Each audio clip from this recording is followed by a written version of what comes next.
Welcome to another episode of the Daring to Transcend podcast. Today, we're going to have a really interesting conversation with Susan Winchester, who has written a book and has many, many years in HR. So she's going to have lots of fun things to share with us. Stay tuned.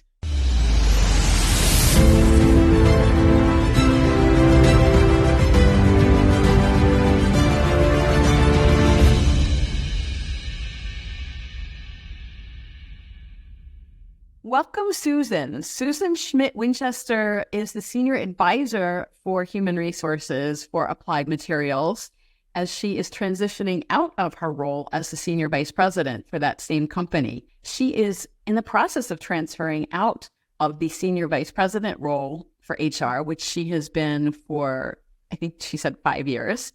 And she has more than 30 years of experience in HR, providing executive leadership. Her passion is teaching and inspiring executives, leaders, and professionals how to succeed by discovering greater self-acceptance, fulfillment, and joy in work and life, which sounds exactly what my mission is too. So we are very well aligned. So Susan, I'm really excited to have you here today. Yeah, it's a pleasure to be here with you, Karen. Thank you. So I gave, high level your career, but tell us, before we dive into where you are now, tell us how you got to where you are. How did you get to be being your HR leader? That is the result of a lot of great teachers, coaches, mentors, bosses that I've had throughout my 36 years. I just celebrated 36 years of my HR career. And I've just been incredibly blessed. I've had the opportunity to work for very well-known companies. The last 16 years, I've been the chief HR officer for 2 public companies. And, I really do attribute a lot of that to having a lot of support from a lot of people, and also being surrounded by thought leaders. I don't know why God blessed me by putting a lot of really innovative leaders who brought different ways of looking at the world of human resources through the lens of organization design, culture, leadership capability, employee experience, etc. But I have to say, if you kind of step back, and if I'm really real with you and the audience, if you look at my career and my resume, it looks, I think, pretty impressive. But I always kind of laugh to myself, because what most people don't know is that for 30 of those 36 years on my career, all of my career accomplishments were being fueled by my underlying belief that I wasn't good enough. And as a result of not feeling like I was good enough, I was constantly in improve mode. Some of the strategies that I used that were effective when I was small, growing up in a fairly dynamic childhood, let's just leave it at that. We can say more about that if you like. But the strategies that I took on were people-pleasing and perfectionism. And just, trying to manage that, which of course translates into workaholism. And then for a lot of us overachieving perfectionists who are hard on ourselves and never feel like what we're doing is enough, we often turn to unhealthy self-soothing habits to help regulate our whatever feelings we're having, painful feelings, inadequacy, anxiety, whatever. And so my unhealthy habit was alcohol. And, so it's from the outside in, it looks really impressive. From the inside out, it was an amazing journey with amazing people supporting me. But my own worst enemy was myself.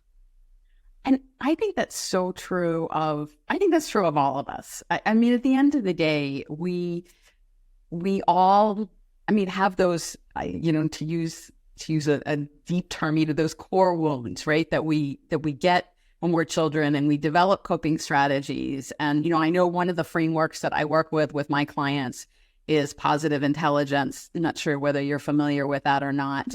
But it's a similar, it's basically identifying what those saboteurs are that stop us, and then hyperachiever is definitely one of them. The stickler or the perfectionist is another, people pleasing. I mean, for me personally, mine, it tends to be the avoider, right? So I avoid conflict, and I procrastinate with things. And that's how I learned to do things. And when my inner judge starts going off, that's my default, which I know now. And to your point, I can I have different mechanisms to cope with it than I have in the past. But I think so many successful people are driven by demons instead of driven by joy.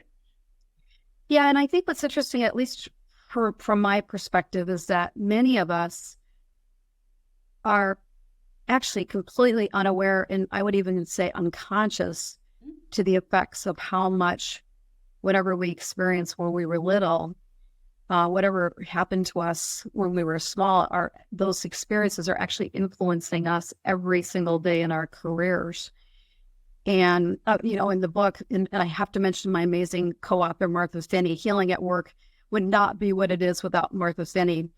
When Martha and I were writing the book, it became really clear to me that I was living what I call the unconscious wounded career path for so many years, this kind of vicious cycle of go in tomorrow, I'm going to prove I'm valuable, someone's going to validate me, and, I'm going to hopefully feel better. But then, of course, we go into the workplace. We all know the workplace is full of stress, conflict, and people telling you you're wrong instead of validating you. All of those things, right? And so the hope is that we can actually transfer from that unconscious wounded place where we're not even connecting the things that we experienced from the past to how we're showing up, to stepping onto what I call the conscious healing career path, where we become much more aware of those connections. And so what you were just describing about yourself, I love it, that you would tend to avoid or procrastinate. It's just another strategy. It's all fits into the fight, flight, or freeze categories. Mine is freeze or please. Yours is, in some respects, flight, to hide or to run away. And then we all know people that show up at work that use fight, that use anger, bullying behaviors. So, having the privilege of working with what I would describe as many very talented, complex people, I started observing all these things happening, thinking, well, why is that person so mad about that situation? Because the facts don't seem to support the reaction. Well, their past is unconsciously fueling the reaction in the present. Yeah, and that happens. It happens all the time. And like I said, obviously, you and I have a lot of similarities in the kind of work we're doing and the kind of passion that we have for helping people be more conscious of that, so that they can deal with those in a productive way from put it in positive intelligence terms, but from a sage perspective, from your inner wisdom or your higher self. And so for me, that's actually why my business is called Daring to Transcend, because I love it's that. really about transcending all of those things that hold us back. And I love that too. So tell me, we'll get back to your book because I do want to hear more about that. But before we dive into that, I just really curious about what all of that striving, that looking for validation, external validation at work, all of those things. You mentioned that you struggled with alcohol earlier. Mm-hmm. What did all of that cost you? What did this huge, successful, wonderful on paper career cost you to get where you are? Yeah, well, and again, it was all self-created. So I want to make that super clear. Even working for difficult people are typically just a gift for us to work through unresolved emotion. But I think the cost, the biggest cost that I look back at, and it's one of the reasons why I finally got the courage to publish my book, was the realization that because I was so focused on that external validation through authority figures, particularly for me, men in authority, that when, during work, I was always, working many, many, many hours, when a lot of what could easily be described as workaholism, I mentioned that. And also when I was at home after work, I would be overly focused on basically going through a performance review of myself for the day and everything that I felt that I had failed at. And as a result of that, the cost was I was completely emotionally unavailable for my sons when they were growing up. And I always get really choked up when I talk about it, because it's one of the reasons why I'm doing this is if I could go back, I would completely change how I showed up, not only at work, but also in my family, with my family. And I'm very fortunate that I have a very good relationship with both my sons, who are both in their 20s now. But the effect on them will be lasting as well, relative to, well, why wasn't mom ever available for us emotionally? Yeah. And I carry a lot of guilt about that, to be honest. So for me, that was the biggest cost. But then the second could have been nearly biggest cost, because it could have ended my life, was the alcohol, and using that to sort of take the edge off those feelings of anxiety. And I'm really grateful. I had one of those, what they describe as a spiritual awakening, where literally God stepped in, and that's maybe a story for a different day, but it became very clear to me that alcohol no longer had a place in my life. And actually this April, God willing, April 26th, I'll celebrate 20 years of sobriety. Wow. Wow. That's impressive, especially in today's world. That's not easy to do. No, but it was, it could have been a lot worse. My situation could have been a lot worse because of the use of alcohol, for sure. Yeah. Yeah. So for me, those are the two biggest costs.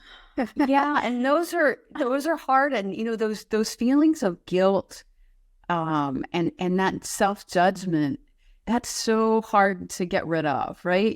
That's just one of those things. It doesn't serve, we know it doesn't serve us. We know we've done the work. We know that inner judge that wants to beat us up is not getting us anywhere. But at the same time, we're so conditioned to have that voice going on. And I know that's something I think we all work on every day, or at least those of us who are aware of it and doing this work. I mean, I know I work on that every day, and try to help people in my life work on that. But that judgment is just so not helpful. Well, and actually, you're articulating something that I should have mentioned, because it's so key to this discussion. The other cost of living on that unconscious wounded career path is the relationship you have with yourself. And we often overlook it, ignore it, minimize it, downplay it, whatever. But when you're living in a constant state of being fueled by your underlying limiting beliefs, your relationship with yourself and how you feel about yourself deteriorates. Yeah. And that shows up in lots of different ways for people. There's the different manifestations of that. But ultimately, I wrote the book because I discovered early in the 2000s through an amazing personal development workshop that my purpose is to teach self-acceptance to create a more joyful world.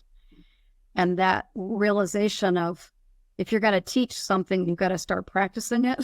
That was like, I never remember the facilitator saying, well, if this is what your mission is, you're going to have to start practicing self-acceptance.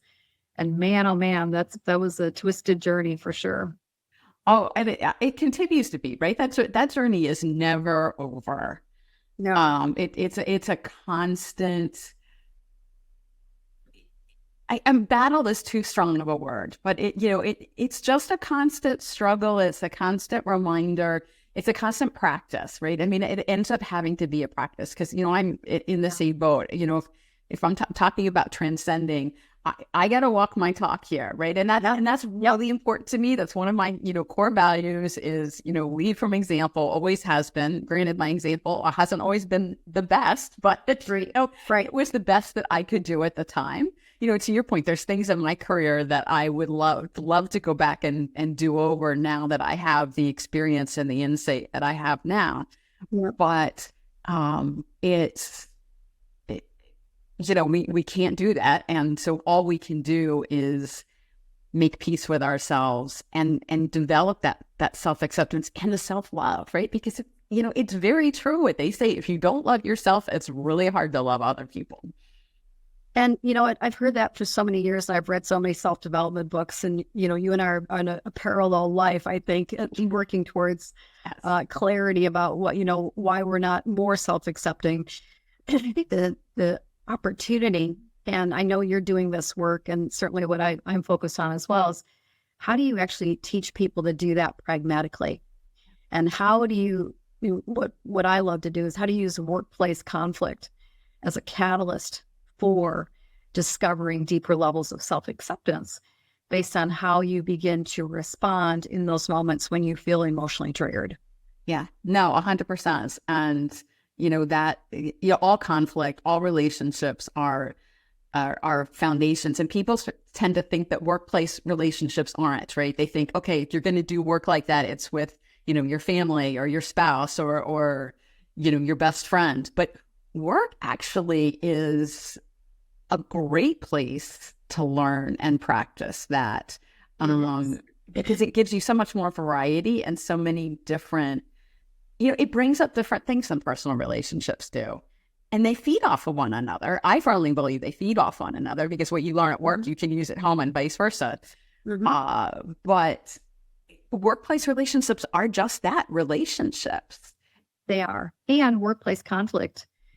What Martha and I in the book called bumper car moments, when we seem to crash into one another at work. And all of a sudden there's like this big kaboom that goes off either for yourself or somebody else. And all of a sudden you're at the end of somebody else's anger and you're not really sure what you did to deserve it. There are so many moments. I mean, there's thousands of daily moments where there's somebody gets emotionally triggered.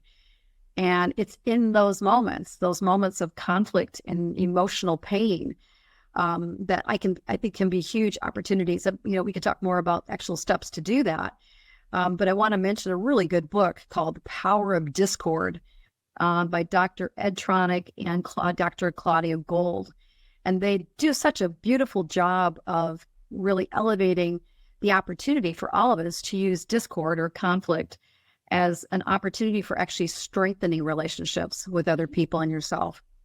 And most of the time, most of us, me included, don't want to deal with the conflict at work. We want to just ignore it, move away from it, drink, gamble, overeat, whatever it is that we all do as a way of coping. And yet there's such a whole different approach, a healthier approach that we can take. And as we do that, with the wonderful science of neuroplasticity that says that we actually can rewire our neural pathways in our brain, we can start to learn how to lessen the impact of those conflicts and painful emotions on a daily basis. Yeah.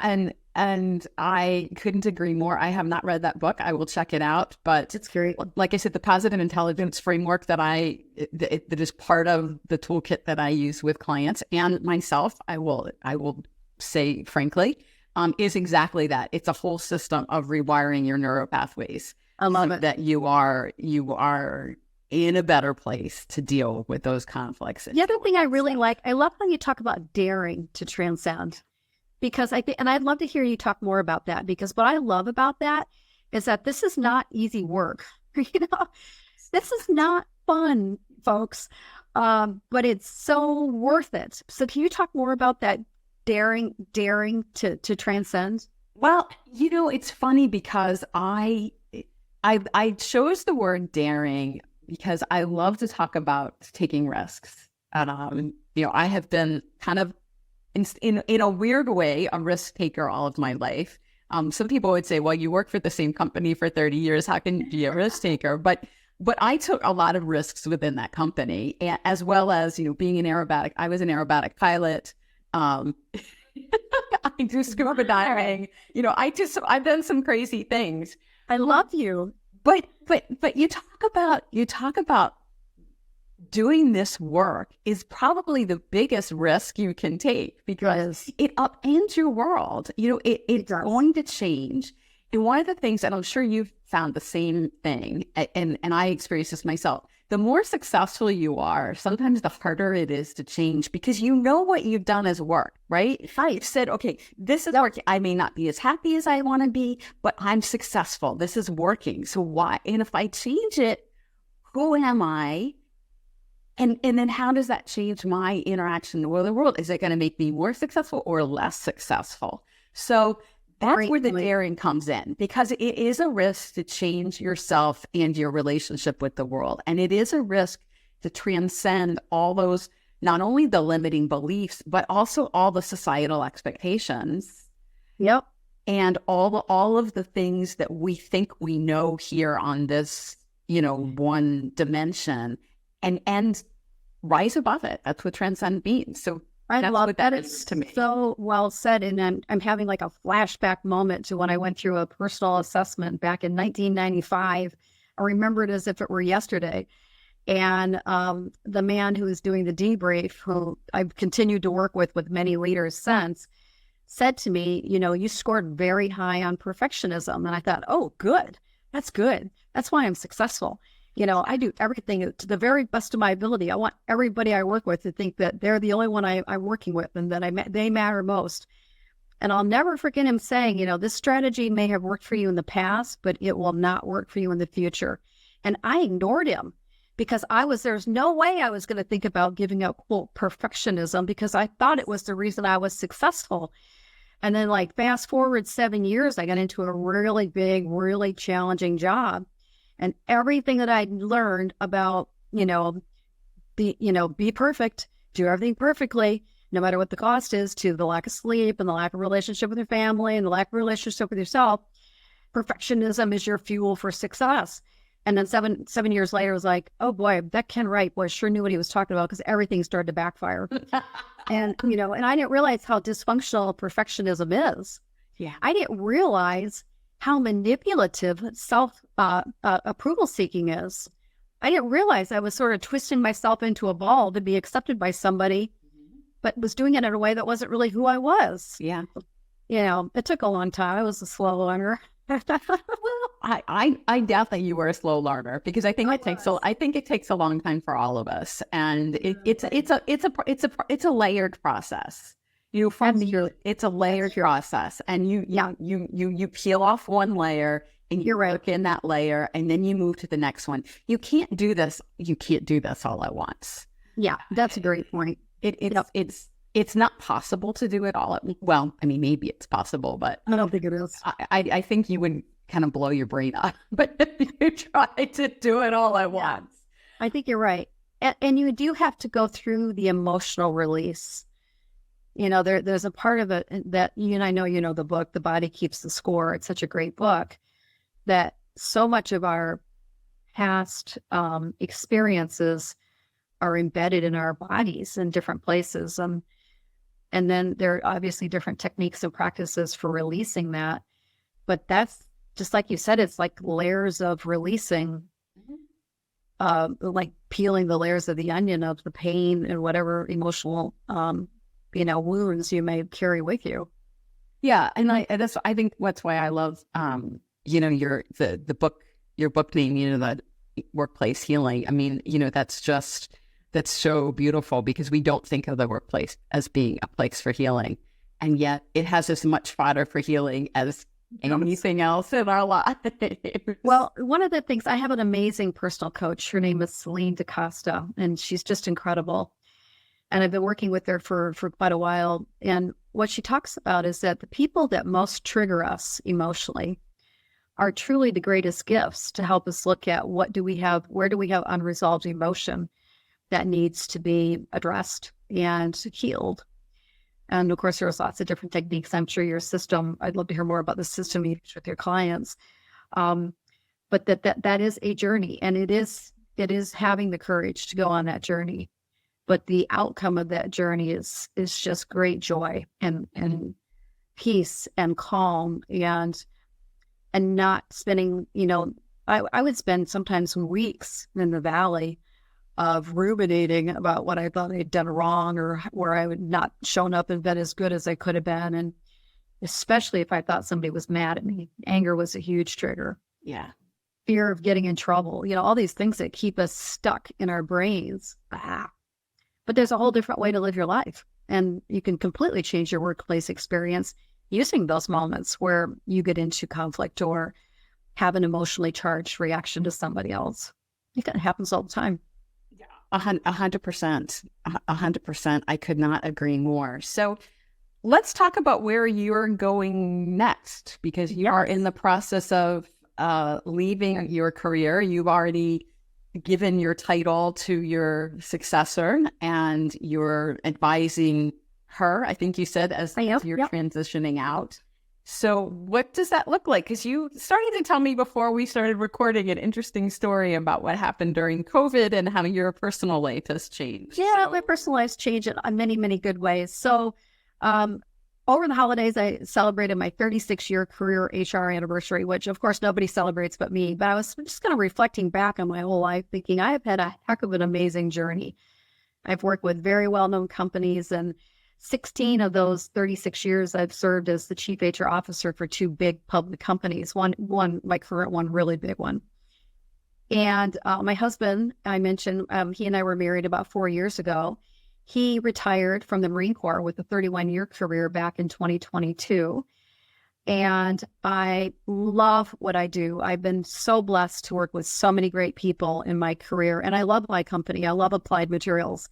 I think it is the most important company in the world because it sits at the foundation of every major global digital transformation and inflection happening. Applied is in the semiconductor industry. We make the high-tech equipment that makes chips. I mean, super important for the future of the world as well as the competitiveness of our country and many other things. And my husband and I, as I mentioned, got married right before the pandemic. And so at that time, I was back living in the Midwest where, we sent all non-essential employees home for a while during the pandemic. I went back there. My husband he and I were both in California at the same time. We fell in love. We both got married and we married each other. And then really kind of started our home back in the Midwest. But then, of course, as things started opening up, and in particular for the company I'm with, Applied Materials, we have added so many people over the last 3 years because of the scale and ramp in the semiconductor industry and the fueling of government money through CHIPS funding in different parts of the world. And because we have so many new people, we wanted people back on campus, which is absolutely the right thing to make sure people are connecting, make sure we're creating culture, make sure that people understand where we're going. Because the company's expecting to double revenue over the next several years. So massive growth expected. And so the desire for, currently people managers to be on campus 5 days a week is the right decision for our company. And for me personally, another piece of the story is, I've been commuting basically, which has been fine and very blessed that it's worked out. But I'm ready, not just because of that, I was fortunate enough to hire my successor, who actually came to us. She knew my CEO. We brought her in. She's super strong, lots of experience. And when I took my first top HR job at Rockwell, I literally moved from a job I was in the UK at the time working for the Kellogg company. I wasn't really thinking about being a head of HR. So I took that job with really no preparation. Aside from a few key mentors along the way, one who sent me internationally, so that was a huge development step. But I didn't understand the role of CHRO. I didn't understand the board dynamic. I didn't know a lot about executive compensation. There were so many things I didn't know that I made a commitment to this woman that I hired that I thought could take my job someday. I said to her, I'm going to give you as many experiences as I possibly can that I wish somebody had given me. Yeah. And then she and I worked together. We actually created a framework and we just started to execute it. We did it over, I would say, at least 2 years. And so when I made my decision to let my manager, my boss, my CEO, who's an amazing man, know that I decided I don't like the word retire, because for me, my next big adventure includes my purpose work, which is healing at work. It includes, family and friends and my hobbies that I love to do. It includes 8 hours of sleep a night, some of the basic things. But because of this succession transition process and development process that my colleague and I worked on for, a good 2 years, it was so natural for her to take the role and to immediately step into that position. I gave a 2-month notice because I didn't think it would take her long, because we've been working to get her ready for, at least 2 of her 3 years in the company. And so I'm privileged to continue right now. I'm the senior HR advisor supporting her and the company through the transition. And then my last official day in the corporate, full-time setting will be mid-March, March 15th. And then I'm already, I'm going to Portugal to speak. I got invited to speak at the beautiful HR Congress over in Portugal I'll be doing my Healing at Work keynote, which is I've been able to do all over my company, all over the world. And in fact, I'm doing a version of it later today for one of our businesses, and I'm super excited about it. So yeah, I feel like the next chapter is it's going to be different because I've grown up in corporate, and I'm sure I'll continue to do a little bit of consulting here and there, for people that I love and for fun projects that I'm passionate about. So yeah, it's a big change after all those years. That is a big change. Well, congratulations for that. I mean, I love the way that you've been able to, think about it, prepare for it. You sort of have some of your next steps already in place. For sure. One of the things that popped into my mind as you were talking about all those new things and the healing at work and the keynote is one of the things that are those old habits, those self-judgment, the days where you're spending beating yourself up, as you talked about, they prevent us from seeing possibilities. Very much which so. is probably the biggest cost of some of this stuff is we just we spend so much time, again, to use your word, ruminating on what we've done wrong or how we could have done it better, or if I had only done this, that we don't see what the bigger picture is. We don't see what that expansion is possible. And so I love that you've transitioned from doing that to seeing, hey, not only, do I not have to continue to suffer the way I have been by beating myself, but now I have a vision for my life, and I can write a book, and I can do speaking, or whatever else it is that you want to do. And obviously not everybody's going to write a book or go on the speaking circuit, but we all have such gifts to bring to the world. I love that. And when we're stuck in that, people pleasing, the perfectionism, all the things that you've talked about, my avoiding thing, all the things that we all have our saboteurs. We do. I think positive intelligence has boiled them down to 9 with plus the judge, which is, of course, the main one for everybody. Yeah, the judge is tough. Yep. We all have those. And what we lose is not only the joy of our life, but also seeing the possibilities. Yes. That exist. I love that. It makes a ton of sense. I remember, even going back to graduate school, I was consumed with I wasn't enough. I wasn't doing enough. I wasn't getting good enough grades, whatever it was. I'll never forget my roommate, who's still to this day a very good friend. She was laying on the bed. She said, Sue, I used to go by Sue 100 years ago. Sue, it seems like you're in the basement because you think there's a tornado outside. But actually, if you come up the stairs, you'll realize it's bright and sunny. And I remember, just because I was worried about something related to the program we were in, and I thought, what an insightful comment. That I was so stuck in my own head about all the things that weren't right with me that I was literally missing the fact that it was all consuming. And I didn't even realize that I was creating all of it. It was all sort of self-abuse in many respects. Yeah. No, it is. That's amazing that someone at that age had that insight. And that, I mean, what a great metaphor for that. I mean, just because so often we are caught up in the tornado in our head. Our thoughts are going. They are. And like you said, you can't see the possibilities. You can't see the joyful path forward that's available to all of us, every single one of us.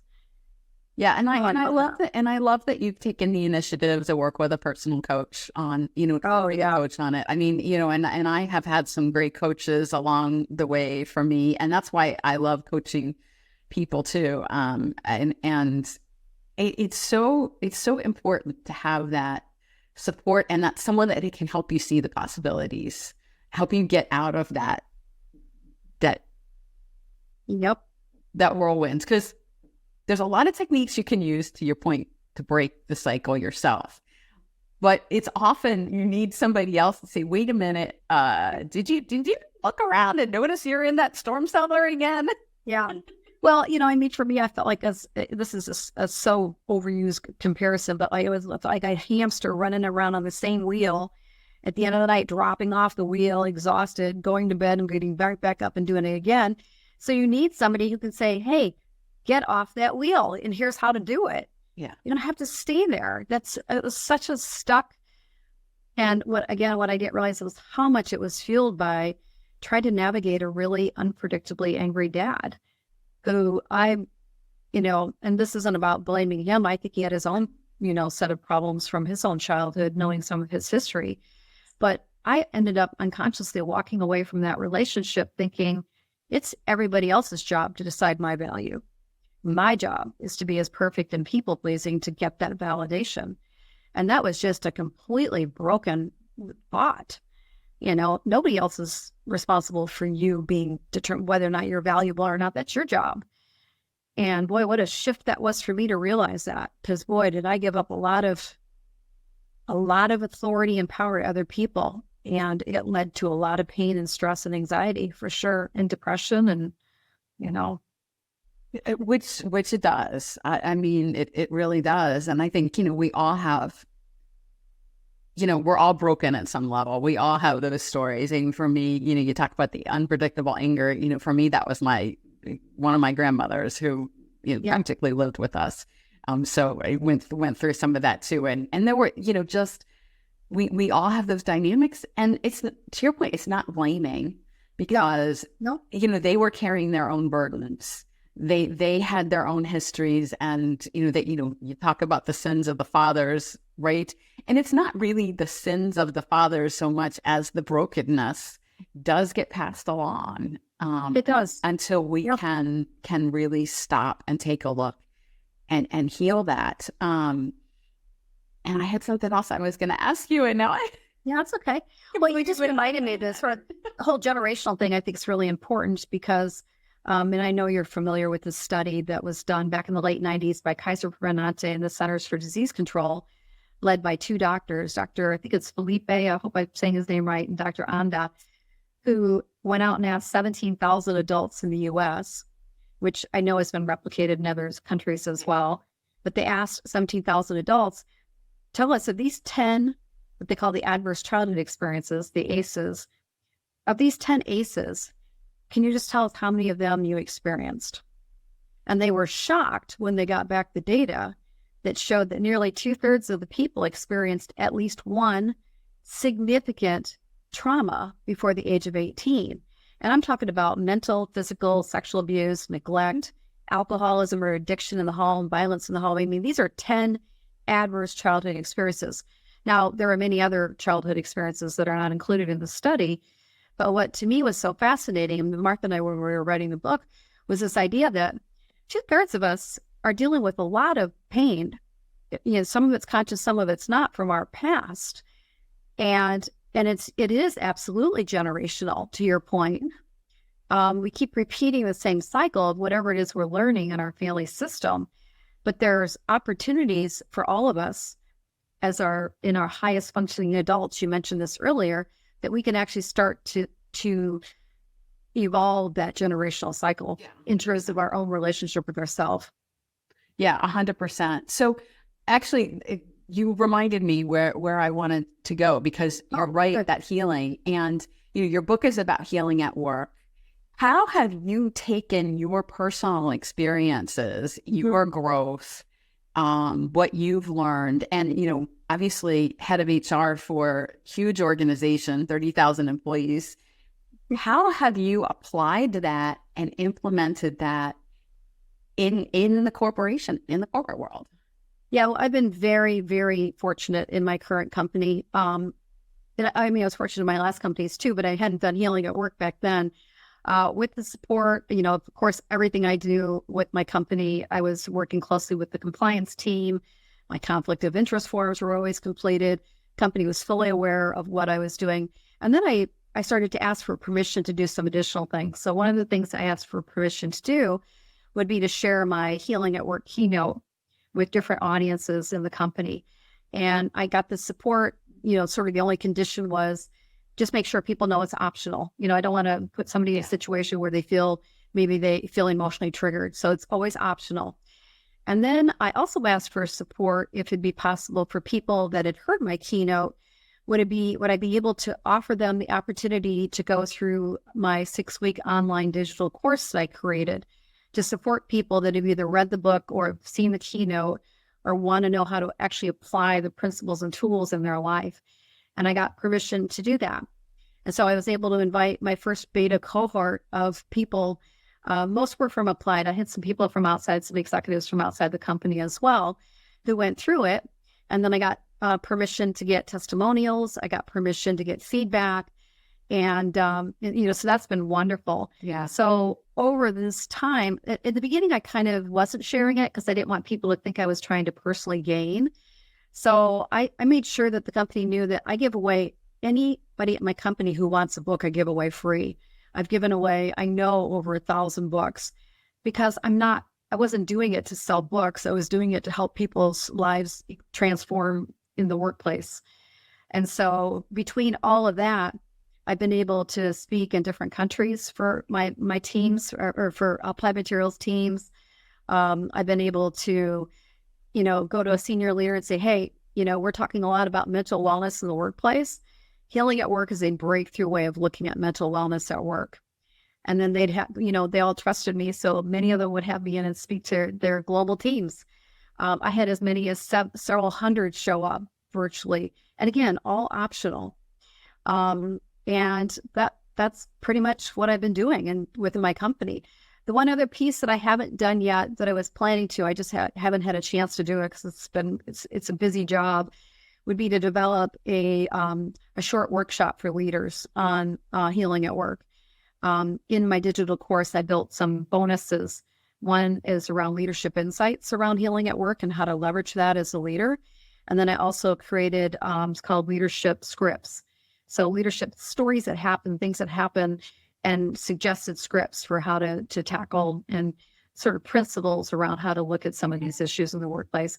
Because, of course, I'm not a therapist. Our managers aren't therapists. We're not trying to psychoanalyze anybody for your childhood. And we see people crashing into one another all the time. So how do we help facilitate that in the healthiest way possible? But so I've been able to do a lot. And then in speaking internally, I've also been speaking externally and being pulled to talk in different places. So I've had support to do that. And it's been wonderful to be able to share my the work that Martha and I did to help my own company, to help people in my own company understand that there's a completely different way to experience the workplace than so many of us do. Which is awesome. So I'm excited. I definitely need to check out that book, and because it sounds like it's pretty aligned with a lot of the stuff that I'm doing. So I love that. Excellent. I love that. It's funny because I wrote 2 books, but mine are novels. But one of the first novel, they follow a female IT executive because I spent a lot of my career in IT. And in the first book, there's a lot of layoffs. There's a lot of trauma in the books. And one of the things that Cheryl, who is the protagonist of the story, wants to do is make things better. So she comes up with a pretty creative way of creating some healing for her team in the novel, which I really love that. Called? What's your book called? What is it all about? Discovering Power. The one behind me, Discovering Power, is the first. I gotta get it. Okay. And the second book in the series is called Pursuing Truth. So, and I'm love it. Writing the third. I'm writing the it's supposed to be a trilogy. Wow! Right? Congratulations. That's huge. That's taking some twists and turns. So it's taken a little bit more time because I'm one of those writers that writes.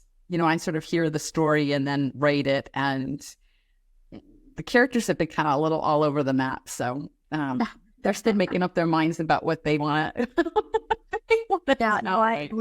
Writing just one book was a very long journey and never would have happened without Martha Finney. She and I are night and day different personality wise, but boy, what magic when the two of us work together on projects. Oh, that's fun. Well, it's always good. I had a writing coach helping me particularly with the second one, and and a good editor, and it definitely, Bridget and I made my life a lot easier and a lot more fun in the writing process. And I learned a lot because, writing fiction, you don't learn how to write fiction as an executive, let me tell you. That would be hard. That's impressive you did that. Yeah, that's very good. Good for you. Fun. It's fun. I enjoyed it. And, to your point, it's also like a way for me, storytelling is a great way to help people look at things from a different perspective, which is really what I wanted to do with the book. And it sounds like what you wanted to do with yours too. So, as we're wrapping things up, if people are interested in your book or interested in getting in touch with you, how do they do that? Well, Healing at Work is available on Amazon. You can get it in Audible, paperback, or hardcover. I'll put in one little, validation point for the book. Jack Canfield, who is the co-author of the Chicken Soup for the Soul books, I had the privilege of him reading Healing at Work, and he gave me permission to put on the cover his quote, which he basically says Healing at Work is in his top 5 favorite books of all time because he sees it as so important and so critical. And then I also had the opportunity to share my keynote with the Executive Coaching Institute at Berkeley. And one of the main professors, the founder of the Executive Coaching Institute, Dr. Mark Rittenberg, was so excited. He's like, oh my gosh, I get so many great students in here, but they need to hear this. And so the Berkeley Business Program, MBA and EMBA, used one of my chapters for the book as some of the reading for one of the key leadership lessons and assignments that the students get. So I'm super proud of it, but it's available on Amazon. You'll recognize the book because you'll see 2 bumper cars facing off. I'm in a hotel right now traveling, so I don't have a copy with me. But the bumper car moments when we come crashing into one another, you won't miss the bumper car moments on the book. So the book's available. People can also check out my website, which is healingatwork.com. And there's a section on my courses, so I've got a mini course of how to navigate bumper car moments. Some, really inexpensive, just trying to get some valuable content out to people. But healingatwork.com is probably the best way. And of course, LinkedIn. You can always find me on LinkedIn. Awesome. Well, thank you so much for joining us today, Susan. I really enjoyed our conversation and I look forward to continuing it. Thank you. I did. I loved it. It was great. Yeah. I'm Karen Ann Bulluck, and thank you for listening to the Dare to Transcend podcast. You can also find me on LinkedIn, Karen Ann Bulluck, or my website, daretotranscend.com. My books are also available on Amazon and other booksellers.